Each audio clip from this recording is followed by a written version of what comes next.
In the 1500s, Spanish explorers in New Spain, which encompassed what is now the southwest United States, Mexico, Central America, and part of the Caribbean, were beginning to expand into modern New Mexico.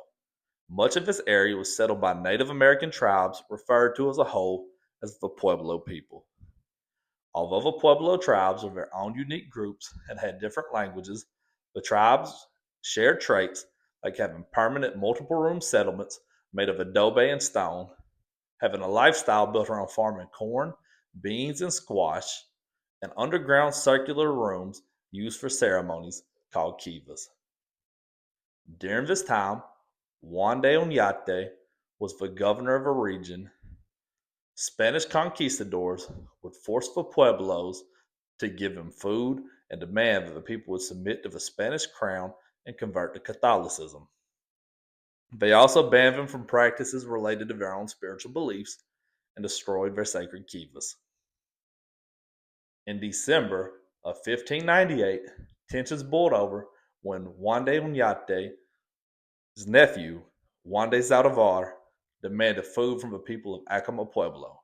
They refused, and this led to a skirmish where between 12 and 16 Spaniards were killed, including Juan de Zaldivar. When his uncle found out, he was furious and attacked the Acoma Pueblo. This event would go down in history as the Acoma Massacre. 500 men and 300 women and children from Acoma Pueblo would be killed. Juan de Oñate would have male and females above the age of 12 enslaved for 20 years, and men over the age of 25 would have their right foot amputated. The number to actually have their foot amputated is believed to be between 24 and 80 and was probably stopped due to slaves with an amputated foot not being of much use.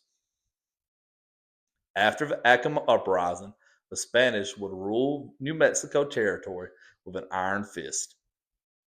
After nearly a century of forced labor, religious persecution, and violence, tensions between the Pueblo people and the Spanish were about to hit their boiling point once again. Now, in the 1600s, Santa Fe was established as the capital region. In 1675, nearly 50 Pueblo people were arrested for practicing their religion. Some were executed, some were publicly whipped. One of the men whipped was Pope.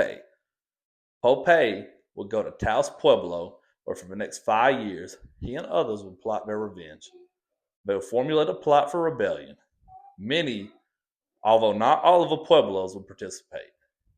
Some of the Pueblos with closer ties to Spanish colonists were not involved. Pope would send out runners to convey messages and carry cords with knots tied in them. Each morning, the tribes were to untie one knot. On the day the last knot was untied, the revolt would begin. Starting on August 10, 1680, the Pueblos attacked and killed 400 Spanish colonists, including 21 priests. The survivors would flee to Santa Fe. There, the Pueblos would surround them and cut off their food and water supply. 2,000 Spanish settlers would retreat from Santa Fe to El Paso del Norte, now in Juarez, Chihuahua, Mexico. The Pueblo would destroy the Catholic missions and crucifixes, and Pope would ban the Spanish language and Catholicism. After the rebellion, Pope became less popular as he became a tyrant because each Pueblo was its own individual tribe. The Spanish would stay out of New Mexico for 12 years before returning in 1692. Although there was fighting this time, the focus was more on peaceful interactions with the natives, showing more tolerance to their religion and ending the system of their forced labor for the Spanish.